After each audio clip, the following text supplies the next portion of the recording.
This conference will now be recorded. Dynamic lookup transformation గురించి చెప్తాను. ఓకేనా, అదేం లాస్ట్ టైం అడిగారు కదా. ఓకే, మనకి డిఫాల్ట్ లుకప్ స్టాటిక్ ఉంటుంది అనమాట. ఎప్పుడు కూడా మనకి సోర్స్ ఆఫ్ లుకప్ ఆర్డీబీఎంఎస్ అయినా ఫైల్ అయినా కానీ బై డిఫాల్ట్ స్టాటిక్ ఉంటుంది. ఎక్కువగా మనం మోస్ట్ ఆఫ్ ద టైమ్స్ మనం కనెక్టెడ్ యూస్ చేస్తాం. అన్కనెక్టెడ్ అనేది యూస్ చేయలేదు. వెరీ రేర్ కేసెస్ అన్కనెక్టెడ్ పెడతాం. Very rare cases. Most of the times connected ఉండదు ఆర్డీబీఎంఎస్ అయినా. In case source of lookup RDBMS dynamic అయితే ఇక కంపల్సరీ కనెక్టెడ్, అన్కనెక్టెడ్ ఉండదు. Okay, source of the lookup RDBMS and dynamic in nature, then you can use that lookup as connected lookup only. Dynamic ఎప్పుడు unconnected ఉండదు, only కనెక్టెడే ఉంటుంది. ఎందుకని అనేది నేను ఇప్పుడు చూపిస్తాను. అండ్ డైనమిక్ ఎప్పుడు వెళ్తాం, స్టాటిక్ డైనమిక్ డిఫరెన్స్ ఏంటి, difference between static and dynamic అడిగితే ఏం చెప్తాం మనం? What is the difference between static and dynamic? Static constant గా డేటా అలానే ఉంటుంది. డైనమిక్ గా అంటే వస్తూ ఉంటుంది కదా డేటా అనేది. అలా అని కాదు. ఇప్పుడు స్టాటిక్ అంటే కాన్స్టెంట్ అని కాదు. Static is not constant, constant is permanent అన్నట్టు. ఇంకెప్పుడు అలాగే ఉంటుంది. స్టాటిక్ అంటే పర్మనెంట్ అని కాదు. Static in the sense while running any application that particular object not updated, the object values are not updated during the run time అన్నట్టు. కానీ next time మనం ఏదైతే వాల్యూని అసైన్ చేస్తామో అది అసైన్ అవుతుంది కదా. ఇప్పుడు మనకి ఏంటంటే రన్ టైమ్ లో డైనమిక్ గా చేంజ్ అవుతుంది అనుకోండి. During run time that particular object values will be change continuously based on input. అంటే మనకు ఒక వాల్యూ అసైన్ అయితే ఆ వాల్యూ అప్డేట్ అవ్వాలన్నమాట. న్యూ వాల్యూ వస్తే that value will be updated automatically. Update అయితే కనుక దాన్ని మనం డైనమిక్ అంటాం. అప్డేట్ అవ్వకుండా అసలు యాక్సెప్ట్ చేయట్లేదు అనుకోండి during the run time, that is static అంటాం. అంటే నెక్స్ట్ టైం అవుతుంది మళ్ళీ. కాన్స్టెంట్ అంటే మీకు ఇంకెప్పుడు చేంజ్ అవుతుంది, రిమైన్స్ సేమ్, ఆల్వేస్ సేమ్ అన్నట్టు. ఇంకా అది కానీ కాన్స్టెంట్ కదా. స్టాటిక్ అంటే ఏంటంటే during the run time it will not be accepted any new values once it is assigned. While before అంటే మనం while initiated any application that particular object is assigned with a value, that value will not be changed during the runtime of that respective application. Until completion of that application, that value remains same. Once again that application is reinitialized, at that time if any new value is assigned, that value will be assigned again. It working with that respective value again. Okay, and a value change అవుతుంది. Parameter type కాదు. అంటే static అంటే parameter, dynamic అంటే variable అని కాదు. ఓకేనా, ఇక్కడ మీకు స్టాటిక్ అంటే ఏంటంటే if it is a static one, the lookup is static one, that lookup values cannot be changed during the runtime. After completion of the application, if any source of the respective lookup has some changes, the changes are accepted in the next run, but in the current run not accepted. Current run, next run అని ఉంటుంది అనమాట. During the current run values cannot be changed, that is static. If during the current run values will be changed, that is dynamic. Okay, dynamic అంటే why do you need to go for dynamic means during the runtime if you want to accept the changes then you can go for dynamic. Dynamic అంటే run time అని, అది static అంటే run time లో changes accept చేయదు. ఇక్కడ మనం dynamic lookup transformation only ఒక సినారియోలోనే వాడతాం అన్నమాట. స్టాటిక్ అంటే బయట లుకప్ ని ఎన్నిసార్లు అయినా in any situation in any scenario we can use lookup transformation, but by default static in nature. But dynamic lookup transformation means rapidly changing dimensions. For rapidly changing dimensions you can go for a dynamic lookup transformation to accept the changes during the runtime. మామూలుగా మనం ఎస్సిడిస్ వాడు ఎస్సిడిస్ design చేసాం, SCD type 1, type 2, type 3 అని. Okay, ఈ SCD type 1, type 2, type 3లో మీకు by default lookup is static. Source of the lookup RDBMS target table database కదా, dimension target tables అని database అంటే source of the lookup RDBMS అన్నట్టు. But by default we use the lookup as static lookup. The dynamic lookup అంటే rapidly changing dimensions అంటే rapid అంటే continuous changes. If you can get the continuous changes from the source during the runtime, if you want to capture those changes to enhance the performance, then you can go for dynamic. Dynamic అనేది ఎందుకు వెళ్ళాలి అంటే performance కోసమే. Performance లేకపోతే we no need to go for dynamic. And if you are not getting any kind of changes during the runtime, if you don't want to accept that, then you can go for static again. Okay, కూర్చోండి. ఇప్పుడు rapidly changing dimensions అంటాం కదా, ఆర్సిడీస్. అంటే దీంట్లో మళ్ళీ type 1, type 2, type 3 ఉండవు దీంట్లో. For rapidly changing dimensions we don't have any separate types. Like SCDs మీకు టెక్నిక్స్ ఉంటాయి కదా, type 1, type 2, type 3 techniques, 3 techniques ఉంటాయి. ఇక్కడ అలాంటివి ఏమి ఉండవు అన్నమాట. డైరెక్ట్ ఇంప్లిమెంటేషన్ ఉంటుంది. ఇంకా సేమ్ as like SCD1 లాగానే చేస్తాం, but it's not SCD1. Okay, it inserts as inserts and updates as updates ఉంటాయి. But while updating the data to the target, before update the data to the target, lookup data will be updated. ముందే మీకు lookup update అయిపోతుంది. అంటే lookup data update అవుతుంది. Lookup transformation అంటే క్యాషీస్ అంటాం కదా, cash memory ఉంటుంది కదా, మెమరీ వాల్యూసే అప్డేట్ అవుతాయి తప్ప టేబుల్ అప్డేట్ అవుతుంది. Table never updated. Only cash values will be updated during the runtime to speed up the process. Okay,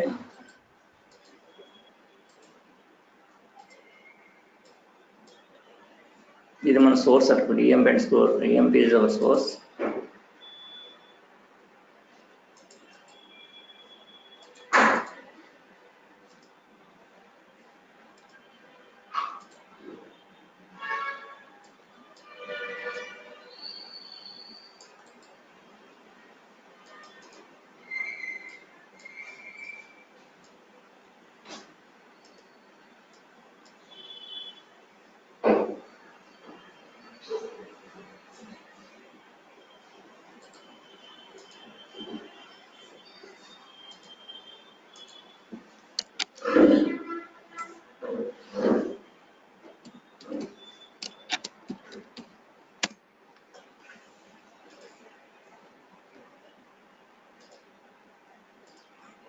real టైంలో ఇది ఏమి మనం మ్యాక్సిమం ఇంప్లిమెంట్ చేయమన్నమాట.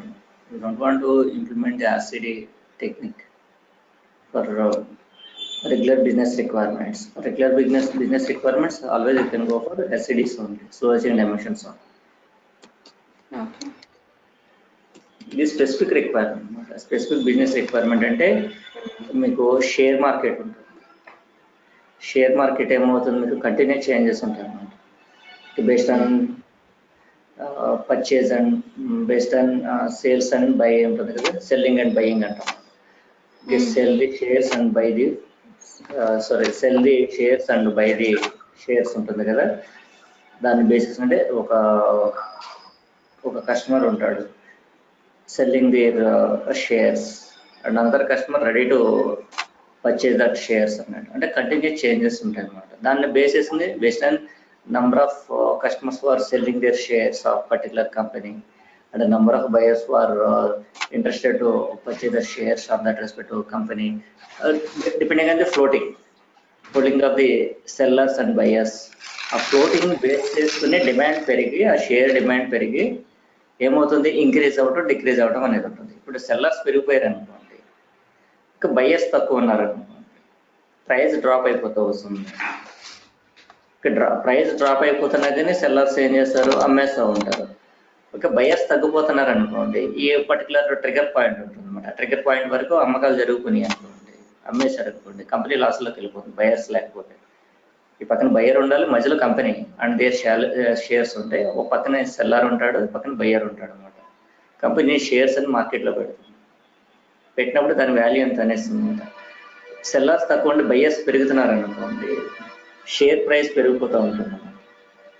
బయర్స్ పెరిగితే షేర్ ప్రైస్ పెరుగుతుంది. బయర్స్ తగ్గిపోయి సెల్లర్స్ పెరిగారు అనుకోండి, ఓకే, లాసుల్లో ఉన్న వాళ్ళు అమ్మేస్తున్నారు అనుకున్నాం. అమ్మేస్తూ ఉంటే ఏమవుతుందంటే బయర్స్ తక్కువగా ఉన్నారు అనుకోండి, వెయిటింగ్లో ఉన్నారనుకోండి. Buyers is there in waiting. చూద్దాం ఆ మార్కెట్ పెరుగుతుందా లేదా అనేది వాళ్ళు ఆగుతూ ఉంటారు. బయర్స్ డ్రాప్ అవుతుంది కదా, ఇంకా డ్రాప్ అయిన తర్వాత కొందాం. అప్పుడు ఏమవుతుందంటే కంపెనీ అనేది లాస్ అవుతుంది. అది బిజినెస్, అది మనకు అవసరం లేదు. జస్ట్ బిజినెస్ ఎలా జరుగుతుందో ఎక్స్ప్లెయిన్ చేస్తున్నాను. షేర్ మార్కెట్ బిజినెస్ ఎలా ఉంటుంది అనేది అంటే నార్మల్గా జనరల్గా. అయితే అది మనకి షేర్ మార్కెట్ బిజినెస్ ఎప్పుడు స్టార్ట్ అవుతుంది, మార్నింగ్ 9కి ఎప్పుడు స్టార్ట్ అవుతుంది. 9 AM in the morning start అయ్యి 4:30 కల్లా క్లోజ్ అయిపోతుంది. ఓకే, ఈ బిజినెస్ అవర్స్ ఉంటాయి కదా, 9 AM to 4:30 ఉంటుంది కదా. ఈ బిజినెస్ అవర్స్లో continuous changes for that particular company share ఉంటుంది కదా, based on sellers and buyers. అది కంటిన్యూస్గా జరుగుతూనే ఉంటుంది. ఓకే, కంటిన్యూస్గా జరుగుతున్నప్పుడు దాన్ని వేరే హౌస్కి పంపించాలి. ఆ కంటిన్యూస్ చేంజెస్ అంటే డేటా అనాలిసిస్ చేయాలి కదా. అప్పుడు డేటా అనాలిసిస్కి కూడా మార్కెట్ పెరిగింది. ఇప్పుడు డేటా సైంటిస్ట్ అంటారు వాళ్ళు. ఓకే, అది ఎలా వస్తుంది అనుకుంటున్నారు? ఎలా డేటా సైంటిస్ట్ అంటే వాళ్ళు ఏం చేస్తారు అనుకున్న వేరే లాంగ్వేజెస్ వాడి దాన్ని డేటాని అనాలిసిస్ చేస్తారు. ఓకే, బిజినెస్ స్టార్ట్ అవ్వకముందు జరిగేది బిజినెస్ అనాలిసిస్, బిజినెస్ స్టార్ట్ అయ్యి కంప్లీట్ అయిన తర్వాత జరిగేది డేటా అనాలిసిస్. ఈ రెండు ఉంటాయి మీకు. బిజినెస్ అనలిస్ట్, డేటా అనలిస్ట్ అని ఇద్దరు ఉంటారు. బిజినెస్ అనలిస్ట్ అన్నవాడు బిజినెస్ స్టార్ట్ అవ్వకముందు వాడు కొన్ని బిజినెస్ ప్లాన్స్ అండ్ ఎక్స్పెక్టేషన్స్ ఉంటాయి అనమాట. బిజినెస్ ఈ ప్లాన్ ఫాలో అయితే ఈ ఎక్స్పెక్టేషన్స్, దీన్ని రీచ్ అవుతామనో, ఇది మన గోల్ అనే గోల్స్ సంబంధించి ఉంటాయి, డిఫరెంట్ ఆబ్జెక్ట్స్ ఉంటాయి. అది business analysis. Okay, data analysis అంటే బిజినెస్ స్టార్ట్ అయ్యి కంప్లీట్ అయిన తర్వాత చేసేది డేటా అనాలిసిస్. అంటే మనకి డేటా వస్తుంది, వచ్చిన డేటాని క్యాప్చర్ చేసి మనం వేరే హౌస్కి పంపిస్తున్నాం. వేరే హౌస్కి పంపించిన తర్వాత దాని నుంచి రిపోర్ట్స్ జనరేట్ చేసి అనాలిసిస్ చేస్తాం అనమాట. దాన్నే డేటా అనాలిసిస్ అంటారు. వాటికి రిపోర్టింగ్ టూల్స్ వాడతారు. అది డిఫరెంట్ స్టోరీ. అది మన ఈటీఎల్ డెవలపర్ ఏంటంటే డేటాని క్యాప్చర్ చేసి టార్గెట్కి పంపించాం. అయితే ఈ షేర్ మార్కెట్ లాంటి బిజినెస్లు ఏవైతే ఉంటాయో మార్నింగ్ 9 AM స్టార్ట్ అయ్యి 4:30 PM అంటే కంటిన్యూస్గా ఇన్ఫర్మేటివ్గా ఆ పర్టికులర్ మ్యాపింగ్, ఒకటే మ్యాపింగ్ ఉంటుంది, నెంబర్ ఆఫ్ మ్యాపింగ్స్ ఏమి ఉండవు, ఒకే మ్యాపింగ్. ఆ డేటా అంటే ఇప్పుడు మీకు బిఎస్సి ఎన్ఎస్సి ఉంటుంది, స్టాక్ ఎక్స్చేంజెస్ ఉంటాయి. ఎన్ఎస్సి అండ్ బిఎస్సి అనే 2 స్టాక్ ఎక్స్చేంజెస్ ఉంటాయి. కొన్ని కంపెనీస్, ఇప్పుడు బాంబే స్టాక్ ఎక్స్చేంజ్ అంటే అది మీకు ఎలా ఉంటాయంటే కొన్ని లోకల్ కంపెనీస్ ఉంటాయి కదా, లోకల్ కంపెనీస్ అన్ని దాంట్లో రిజిస్టర్ అయ్యి ఉంటాయి. నేషనల్ స్టాక్ ఎక్స్చేంజ్ అంటే నేషనల్ లెవెల్లో ఉంటాయి అన్నమాట కంపెనీస్. అంటే కొన్ని కంపెనీస్ బిఎస్సిలోను వాళ్ళు రిజిస్టర్ అయి ఉంటారు, ఎన్ఎస్సిలోనూ రిజిస్టర్ అయి ఉంటారు. BSE plus NSE. కొంతమంది బిఎస్సిలో పర్చేజ్ చేస్తూ ఉంటారు అండ్ సెల్లింగ్ చేస్తూ ఉంటారు షేర్స్ని. అలాగే ఎన్ఎస్సిలో కూడా ఉంటారు అనమాట. సేమ్ కంపెనీ బిజినెస్ రెండు చోట్ల జరుగుతుంది. ఎన్ఎస్సిలో జరిగింది, బిఎస్సిలో జరిగింది. ఇంకా కొంతమంది ఏం చేస్తారంటే ఎన్ఎస్సిలోనూ ఇన్వెస్ట్ చేస్తారు, బిఎస్సిలోనూ ఇన్వెస్ట్ చేస్తారు కొంతమంది. ఓకే, ఆ కస్టమర్ని బేస్ చేసుకొని ఆ డేటానే గ్యాదర్ చేయాల్సి ఉంటుంది అనమాట ఫ్రమ్ ద 2 సోర్సెస్. ఎన్ఎస్సి వాడు డేటా ఇస్తాడు, బిఎస్సి వాడు డేటా ఇస్తాడు, కంటిన్యూస్గా వస్తూ ఉంటుంది మనకి. ఆ డేటాని ఇన్ఫర్మేటివ్గా ఏం చేస్తుంటే యూనియన్ చేస్తాం అనమాట. ముందు యూనియన్ ట్రాన్స్ఫర్మేషన్ యూజ్ చేసి యూనియన్ చేసి టార్గెట్కి పంపిస్తాం.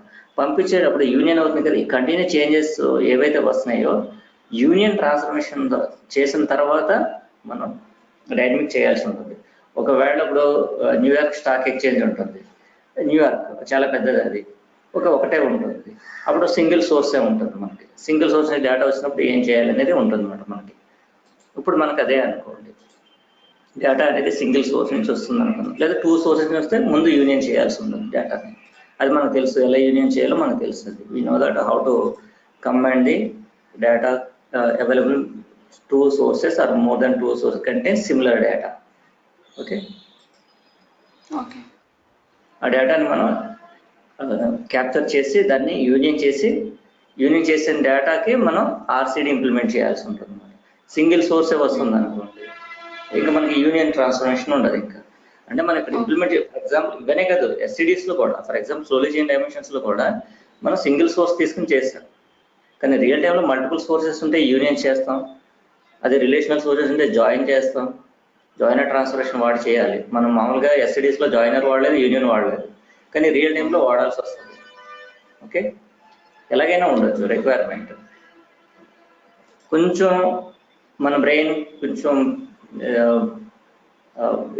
కొంచెం ఇన్డెప్త్ అండర్స్టాండింగ్ అనేది ఇంపార్టెంట్ అనమాట మనకి. We need to think about in depth manner అన్నట్టు. ఇన్డెప్త్ థింకింగ్ అనేది ఉండాలి, కొంచెం ముందుకు వెళ్ళాలన్నమాట. అంటే మన ట్రైనింగ్ దాటి మీరు ముందుకు వెళ్ళాలి. రియల్ టైం అంటే రియల్ టైంలో అంటే ఉండొచ్చు, ఉండకపోవచ్చు. మన ట్రైనింగ్ కంటే తక్కువ ఉండొచ్చు రియల్ టైం. ఓకే, మనం తీసుకున్న ట్రైనింగ్ కంటే తక్కువ రిక్వైర్మెంట్ ఉండొచ్చు, లేదా దీని మించి కొంచెం ఉండొచ్చు. ఏముంటుంది ఉంటే జాయినర్ ట్రాన్స్ఫర్మేషన్ వాడతాం, మనకు తెలుసు ఎలా జాయినర్ వాడాలి. యూనియన్ ట్రాన్స్ఫర్మేషన్ వాడతాం, లేదా యూనియన్ ఎలా వాడతాం మనకు తెలుసు, అది కూడా తెలుసు మనకి. హోమోజీనియస్ అయితే ఏం చేయాలో తెలుసు, హెట్రోజీనియస్ అయితే ఏం చేయాలో తెలుసు. ఇంకా అంతకుమించి ఇంకేముండదు రియల్ టైం అంటే.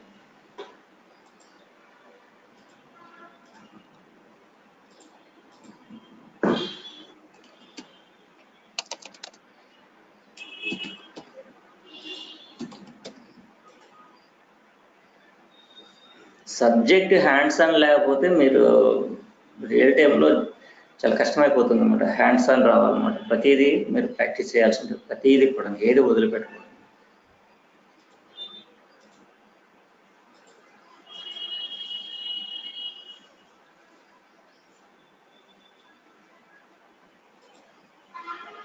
అంటే మనకి సోర్స్ అవైలబుల్ ఉంది, టార్గెట్ అవైలబుల్ ఉంది. ఇప్పుడు మనం ఏం చేస్తాం, మనం here RCD is also designed same as like SCD for inserts as inserts and updates as updates. New data వస్తే ఇన్సర్ట్ చేయాలి, అప్డేటెడ్ డేటా వస్తే అప్డేట్ చేయాల్సి ఉంది అన్ఎగ్జిస్టింగ్. ఎగ్జిస్టింగ్ డేటా ఏదైతే ఉంటుందో సోర్స్ దాంట్లో అప్డేట్స్ వచ్చి క్యాప్చర్ అవుతాయి and reflect them to the target. కానీ అది ఎలా జరిగిందో చూడండి, డైనమిక్ లుకప్ వల్ల ఎలా జరిగింది. Dynamic lookup is always RDBMS lookup, that to connected lookup.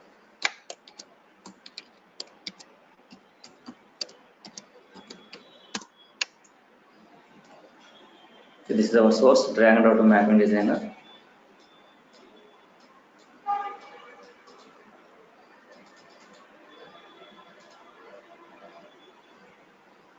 This is our target, drag and drop to mapping designer 2 times. One is for inserts, another one is for updates. Okay. Next. Okay, now here we can create lookup and target table. Compulsory lookup create cheyalsindi for RCD also.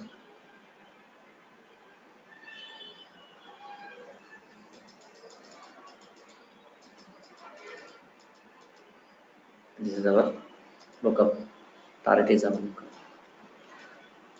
Okay, lookup translation working based on lookup condition, and at the same time if it is dynamic lookup is working with associate ports. Why dynamic lookup transformation is connected lookup means because of it is working with associate ports.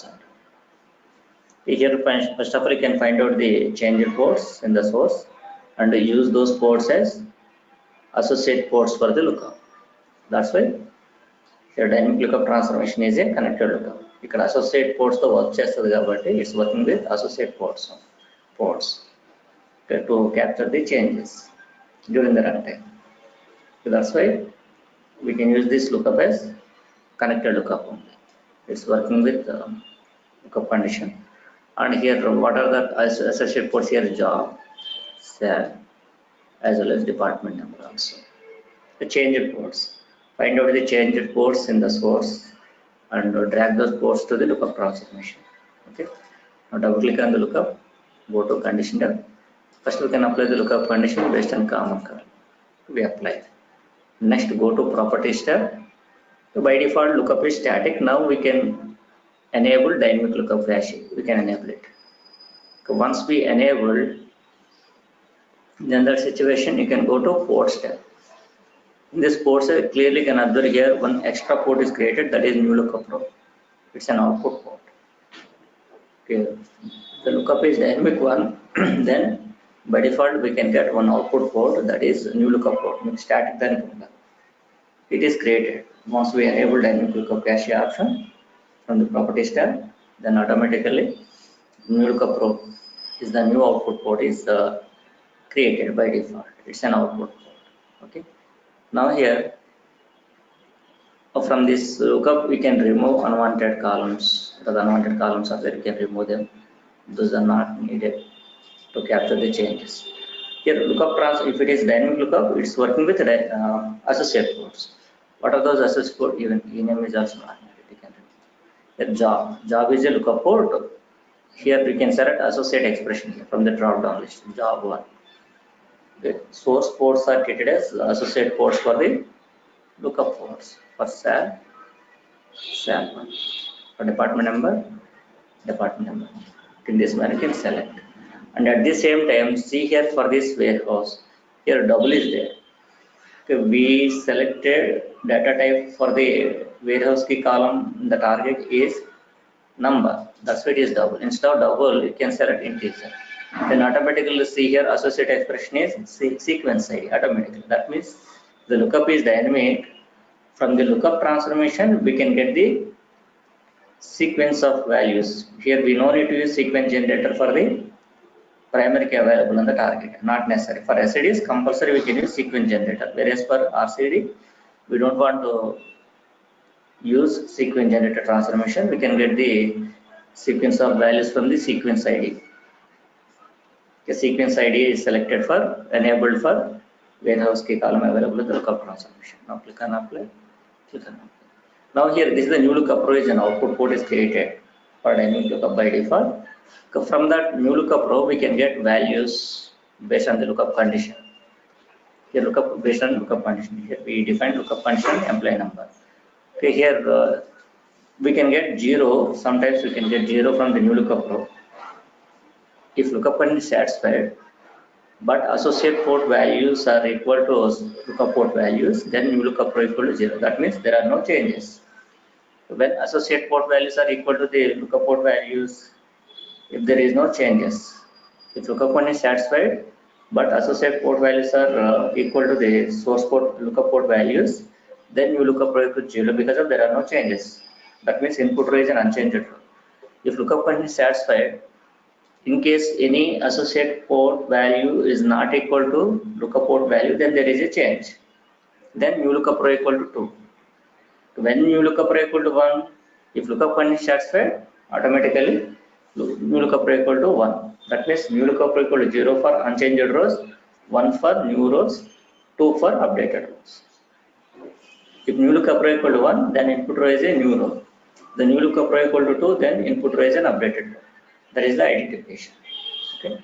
Now, here we can create 2 filter transformations. One is for inserts, another one is for updates. Otherwise, create 1 rotor transformation. You can use rotor transformation also in slowly changing dimensions instead of using filter transformations. You can go for rotor also, no issue. Okay, here also we can create a rotor transformation. Okay. First, we can select the necessary ports from the lookup transformation. New lookup row is must. Okay, and next variables key. Okay, don't select employee number. Here, what we need to do here, we can select remaining ports from the source qualifier. Employee number, e name.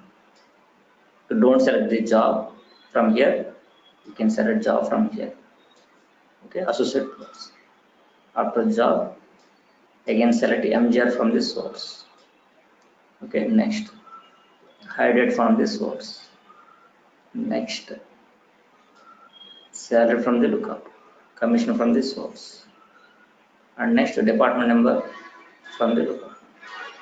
Okay, here what are the changes columns are available in the lookup? Lookup ports are the change ports. Okay, we can select that ports from lookup transformation. Remaining ports we can select from the source. So by default, one input group is created in the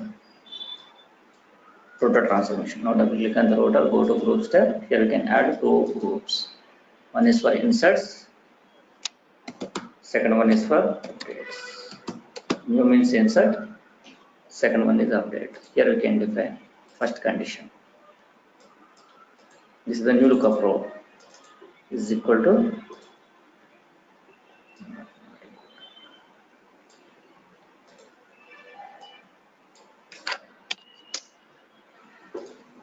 equal to 1. Next, new lookup row equal to 2.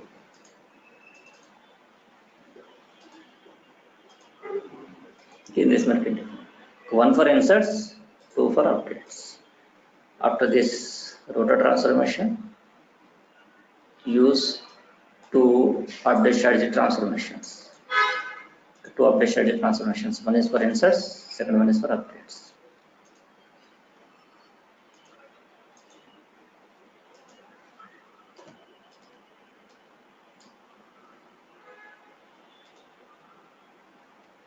The default is not necessary.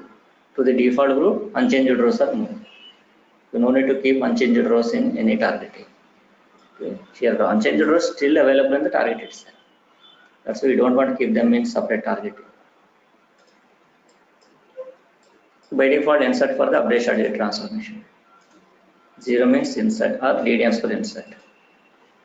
And here update for update. Here by mistake, if you forgot to change this one, change this update strategy expression. See here, this is the forward rejected rows. Here through this transformation, what are the rows are rejected? That rows will be moved to the bad file, forward rejected rows. Okay, here if this option is not enabled, what happened here? Sometimes for normal mappings, we are not using update strategy transformation for normal mappings.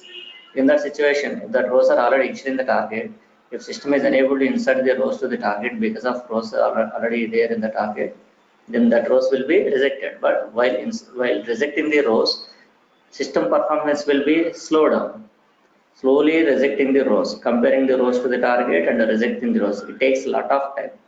If you want to insert the rows and update the rows, it's very easy. It's very easy to insert or update to the target. But if you want to reject the rows, it's a difficult task for rejection. Data rejection is, the row rejection is very difficult. It is a difficult one compared to insert and update or delete. Okay, that's why here if this option is enabled, forward rejected row, simply what are the rows are rejected, the rows will be saved in separate file that is called as bad file in the Informatica server. The Informatica server directory, we have a bad file created with the same name of the target table. Within that bad file, rows will be rejected, rows will be saved. Okay, easily the rows will be saved to the target.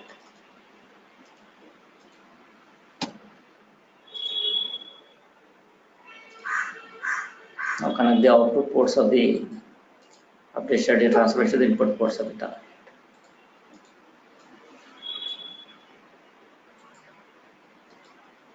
ఇంకా దీంట్లో మీకు lookup ట్రాన్స్ఫర్మేషన్లో lookup వాల్సిన multiple match ఏం change చేయాల్సిన అవసరం లేదు. You know need to change anything in the lookup transformation.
ఇవన్నీ ఇంకా routine ఇవి.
ఫస్ట్ టైం చూడండి ఇన్సర్ట్స్ జరుగుతుంది.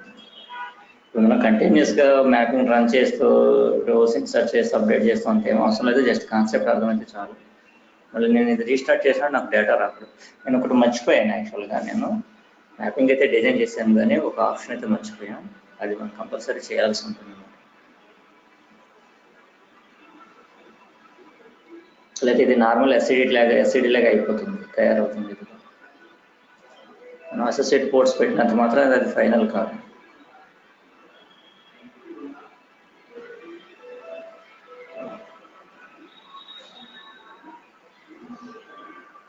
మీకు డేటా ఏమీ రాలేదు. మీకు ఒకటి మర్చిపోయాను. యాక్చువల్గా ఏంటంటే ఇక్కడ లుకప్ ట్రాన్స్ఫర్మేషన్లో ఇది డైనమిక్ లుకప్ అయినంత మాత్రం ఫైనల్ కాదు. ఇప్పుడు మీకు స్క్రోల్ చూడడం ఇన్సర్ట్, ఇక్కడ మీకు అప్డేట్ ఎల్స్ ఇన్సర్ట్ అని ఉన్నది. ఈ ఆప్షన్ మనం ఎనేబుల్ చేస్తామన్నమాట, అప్డేట్ ఎల్స్ ఇన్సర్ట్ అని. ఓకే,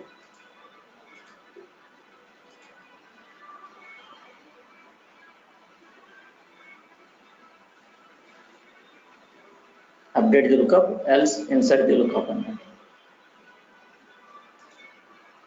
కావాలంటే పైన కూడా మీరు చేసుకోవచ్చు.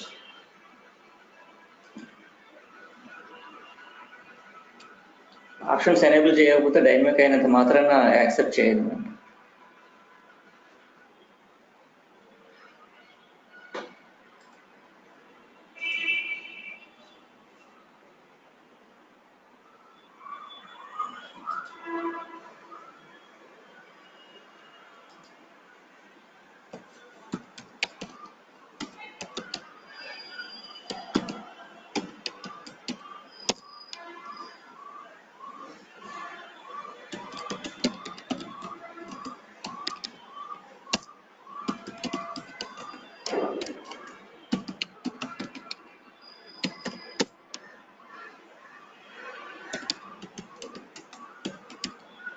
ఇక మనం రియల్ టైంలో సెలెక్ట్ క్వరీస్ రాయగలిగే పొజిషన్లో ఉండాలి. అప్డేట్ క్వరీస్ రాయగలగాలి, డిలీట్ క్వరీస్ రాయాలి, ఇన్సర్ట్ క్వరీస్ రాయగలగాలి. ఇవే మనకి డిఎంఎల్ ఆపరేషన్స్ ఎక్కువ చేస్తాం అన్నమాట.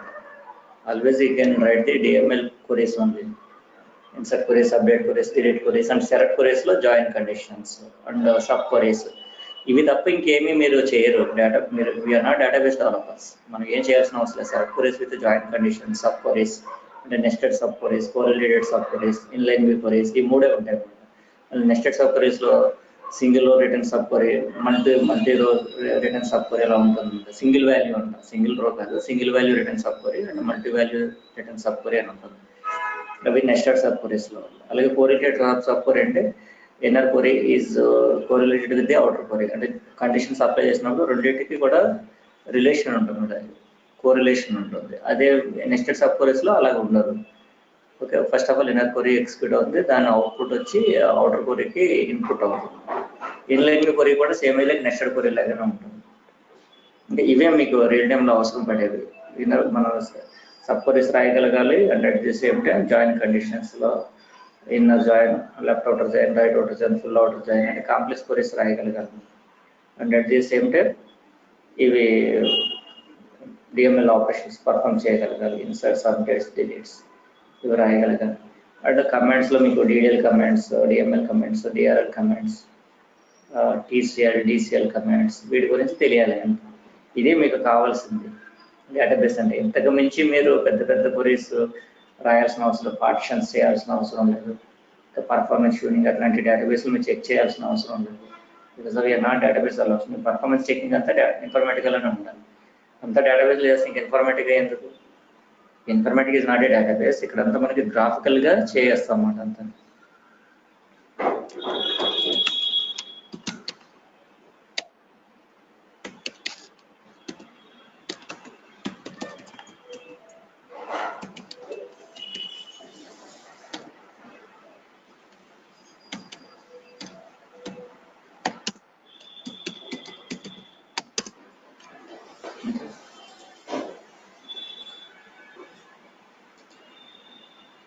మనం ఒక రో అప్డేట్ చేసాం, ఆ రో టార్గెట్లో అప్డేట్ అవ్వాల్సి ఉంది. నీట్ అప్డేట్ దట్ రో into the target.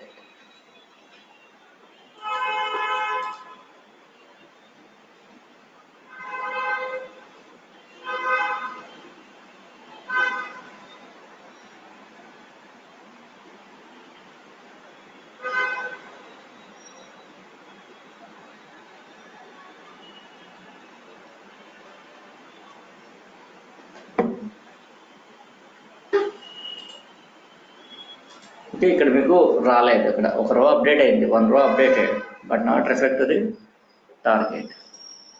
ఓకే, ఇట్లాంటి ఇష్యూస్ ఉన్నప్పుడు మీరు ఇది కూడా చేసేసేయండి. ఇక్కడ మీకు ఒక ఆప్షన్ ఉంటుంది కదా, ఇన్సర్ట్ ఎల్స్ అప్డేట్ కూడా ఉంటుంది. అప్డేట్ ఎల్స్ ఇన్సర్ట్ కానీ లేదా ఇన్సర్ట్ ఎల్స్ అప్డేట్ కానీ రెండు చేసేయండి, ప్రాబ్లం లేదు.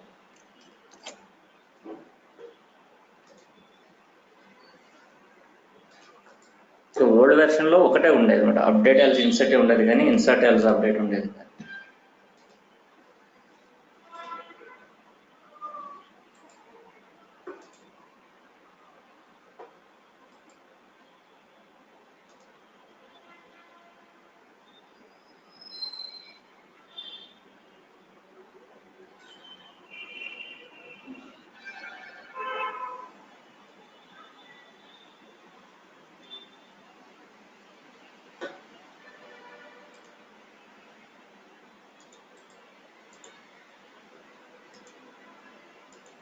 సెవెన్ 7876 1500 ఉంది, అది మనకి 2000 అవ్వాలి.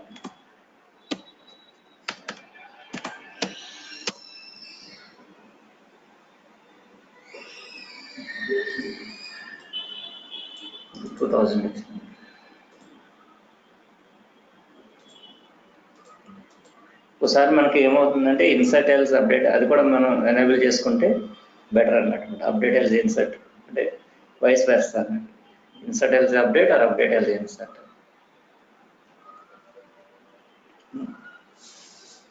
ఓకే, ఇది ఎప్పుడు కూడా మీకు కనెక్టెడ్ ఉంటుంది అనమాట. Lookup is always dynamic lookup is always connected because it is working with associate codes. కరెక్ట్గా నేను ఎలా చేశాను అలాగే చేయాలన్నమాట, కన్ఫ్యూజ్ అవ్వకుండా చేయాల్సి ఉంటుంది. ఇది అసోసియేట్ కోడ్స్ ఎలా తీసుకున్నాను, తర్వాత ఫర్దర్గా ఏమేమి కోడ్స్ తీసుకున్నాను చూడండి. ఇన్సర్ట్ ఎల్స్ అప్డేట్ కూడా మనకి అసోసియేట్ కోడ్సే తీసుకోవాల్సి ఉంటుంది, రిమైనింగ్ కోడ్స్ అని సోర్స్ని తీసుకోవాల్సి ఉంటుంది.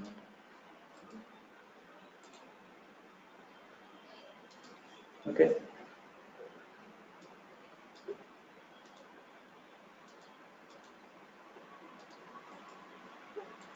ఇది డైనమిక్ లుకప్ ట్రాన్స్ఫర్మేషన్ గురించి.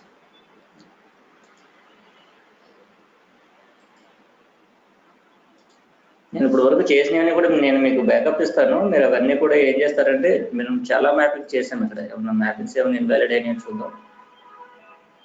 ఓకే, మ్యాపింగ్స్ అని నేను బ్యాకప్ తీసిస్తాను, ఇప్పుడు వరకు మనం చేసిన మ్యాపింగ్స్ అని. ఇవన్నీ మీరు ఇంపోర్ట్ చేసుకొని మీరు ఒక ఫోల్డర్ క్రియేట్ చేసుకోండి, రిపాజిటరీలో ఒక న్యూ ఫోల్డర్ క్రియేట్ చేసుకోండి. ఇక్కడ ట్రైనింగ్ అనే ఫోల్డర్ క్రియేట్ చేసుకుని దాంట్లో పెట్టుకోండి. కొన్ని అంటే మధ్య మధ్యలో ఎందుకు అలా అవుతాయి అంటే, ఇక్కడ మనం సేమ్ టార్గెట్ టేబుల్ని చేంజెస్ అప్లై చేస్తూ ఉంటాం కదా, అందుకని కొన్ని మ్యాపింగ్స్ ఇలాగే చూపిస్తూ ఉంటాయి అన్నమాట. ఇక్కడ చూసారు, ఇవి కొన్ని చూపిస్తున్నాయి విధంగా. అవి కొన్ని చేంజెస్ మనం ఏంటంటే ఒక్కోసారి మనం వాటిని ఇది చేస్తూ ఉంటాం అనమాట, అంటే మనం టార్గెట్ టేబుల్ మీద చేంజెస్ అప్లై చేస్తాం, దాని గురించి అది ప్రాబ్లం అవుతూ ఉంటుంది అనమాట.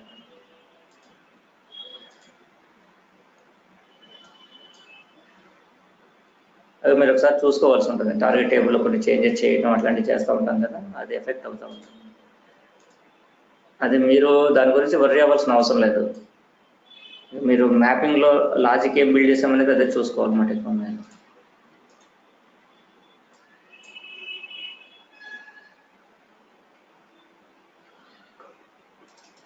చూసారా, ఇది ఏమైపోయింది ఇక్కడ మీకు ఈఎంపెంట్స్ డీడబ్ల్యూహెచ్కి నేను అది తీసేయడం వల్ల ఇక్కడ సీక్వెన్స్ జనరేటర్ వచ్చింది కదా సపరేట్గా.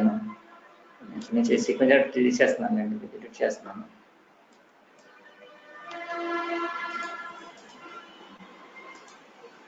కనెక్షన్స్ పోయినాయి కదా సీక్వెన్స్ జనరేటర్ నుంచి, అందుకని అది ఇప్పుడు నేను వ్యాలిడ్ చేస్తే ఇన్వాలిడ్ అయిపోతుంది యాక్చువల్గా మ్యాపింగ్.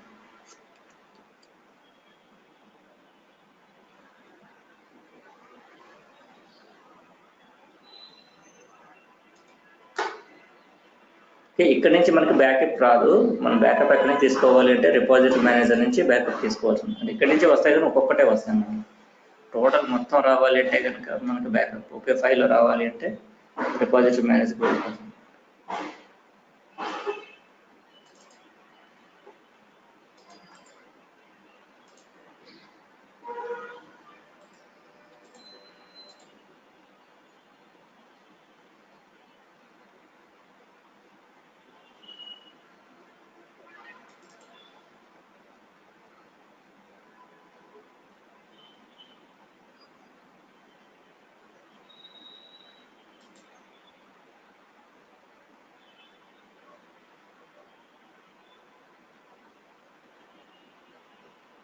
వర్క్ ఫ్లోస్ మనం బ్యాకప్ చేస్తే అన్నీ వచ్చేస్తాయి అన్నమాట.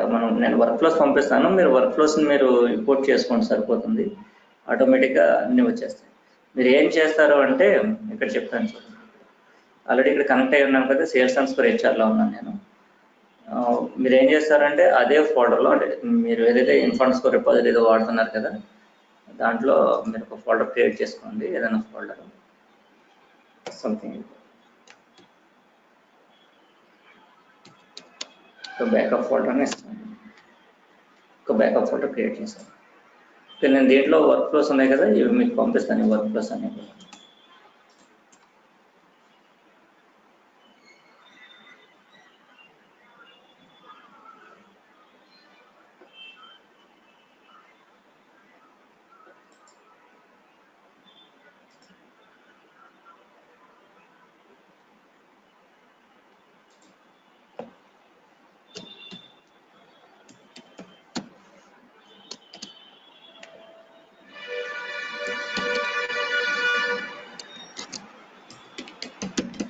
ఈటీఆర్ కంటెంట్స్.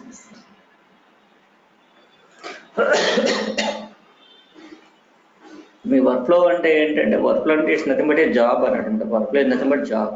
ఆ జాబ్లో అన్నీ ఉంటాయి అన్నమాట. సోర్సెస్, టార్గెట్స్, మ్యాపింగ్స్ ఏముంటే అవి మొత్తం ఇప్పుడు ఈచ్ అండ్ ఎవ్రీథింగ్ దాంట్లోనే సేవ్ అయిపోతాయి. సపరేట్ మ్యాపింగ్స్ పంపిస్తే మీకు వర్క్ ఫ్లోస్ రావు, కానీ వర్క్ ఫ్లోస్ పంపిస్తే అన్నీ వస్తాయి.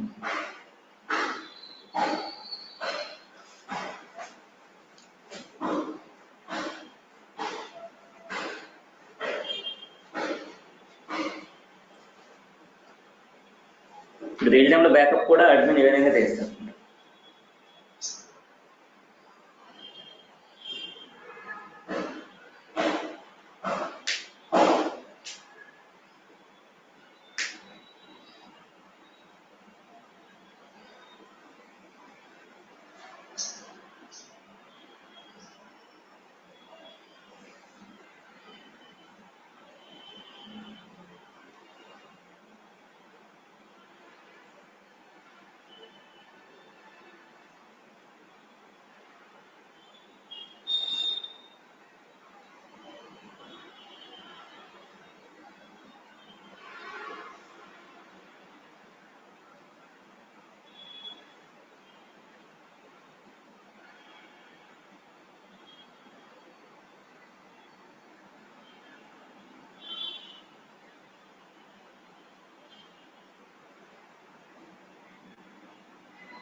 సో మొత్తం ఎక్స్పోర్ట్ అయిపోయినా ఇక్కడ మీకు 0 ఎర్రర్స్ అండ్ వార్నింగ్స్ వస్తున్నాయి.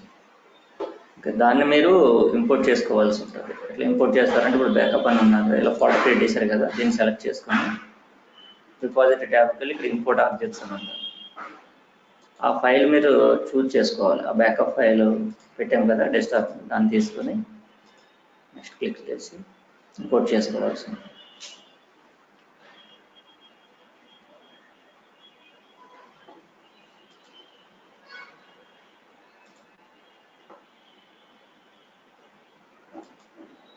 డెస్టినేషన్ ఫోల్డర్ ఏంటంటే మనకి ఇక్కడ బ్యాకప్.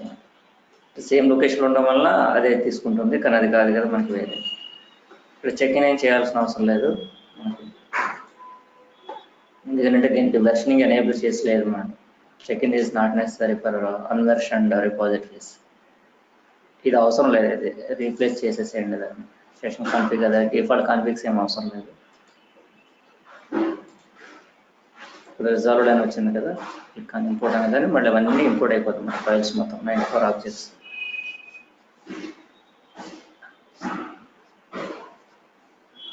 Okay sir.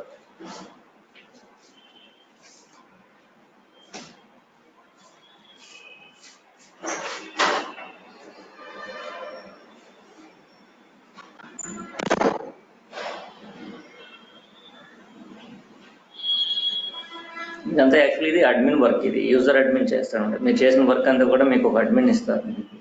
మీరు ఒక 4-5 మెంబర్స్ ఉన్నారనుకోండి డెవలపర్స్, ఈ 4-5 మెంబర్స్కి ఒక అడ్మిన్ ఉంటాడు. అడ్మిన్ మీరు చేసిన వర్క్ అంతా కూడా ఇలా వాళ్ళు డిప్లాయ్ చేస్తూ ఉంటారు అనమాట, ఎక్స్పోర్ట్స్ అని ఇంపోర్ట్ చేస్తూ ఉంటారు.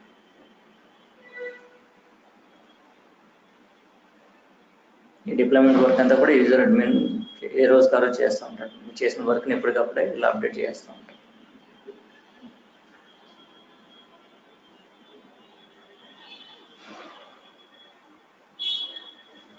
అంటే మీరు ఏదైనా, నేను ఎందుకు ఇస్తున్నాను అంటే మీరు ఏదైనా ప్రాక్టీస్ చేసుకోవడం ఇప్పుడు వరకు ఇదంతా మనం చేసినవి మీకు ఉపయోగపడతాయి అనేసి ఇస్తున్నాను.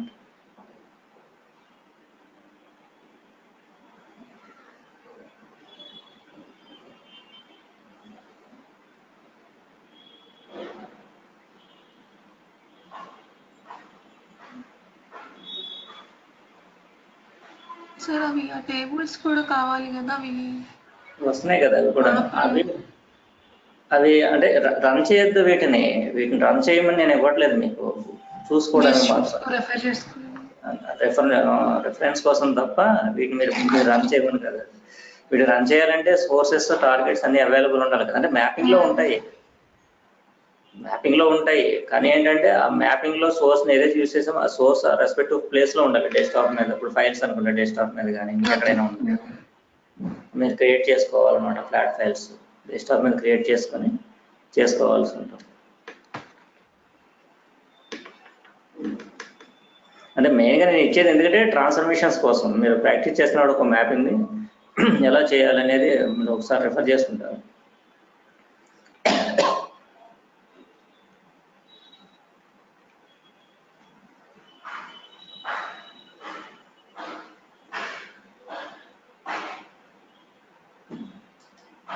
ఇప్పుడు చూస్తే ఇక్కడ ఉంటుంది అన్నమాట. ఒకసారి రిఫ్రెష్ చేయండి, దీన్ని సరిపోతుంది. రిఫ్రెష్ చేయగానే ఇక్కడ ఉన్న కంటెంట్ అంతా అక్కడ వచ్చేస్తుంది అన్నమాట.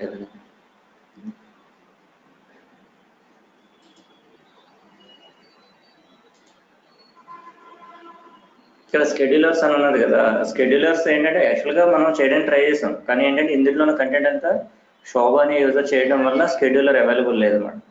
స్కెడ్యూల్ చేయడానికి లేకుండా పోయింది. అంటే అడ్మిన్ యాక్సెస్ లేదు కరెంట్ యూజర్కి, కంప్లీట్ యాక్సెస్ లేదు అనమాట. లిమిటెడ్ కంట్రోల్స్ అనగానే ఫుల్ కంట్రోల్ లేదు. అందుకే స్కెడ్యూల్ నేను వేరే దాంట్లో చూపించాను మీకు. యాక్చువల్గా స్కెడ్యూలింగ్ ఎలా చేయాలనేది వేరే ఫోల్డర్లో, వేరే రిపాజిటరీలో చూపించాను. అంటే ఈ విధంగా మీరు చేసుకోవాల్సి ఉంది. నేను అది పంపిస్తాను మీకు, ఇది ఫైల్ ఈరోజు మ్యాపింగ్తో సహా. ఇది నా వీడియో ఉంటుంది కదా, వీడియోతో పాటు ఇది కూడా పంపిస్తాను. Okay sir.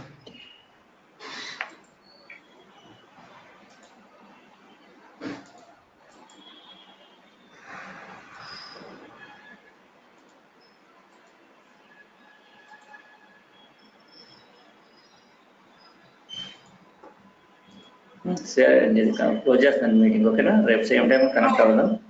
రేపు ట్రాన్స్ఫర్మేషన్స్ గురించి ఉంటుంది. ట్రాన్స్ఫర్మేషన్స్ అయిన తర్వాత మనం క్లోజ్ చేసి ఇంకా 2 సెషన్స్ పడుతుంది, రేపు వెళ్ళుంటుంది. విదిన్ 2 సెషన్స్లో మనకి సిలబస్ అయిపోతుంది. ఓకే.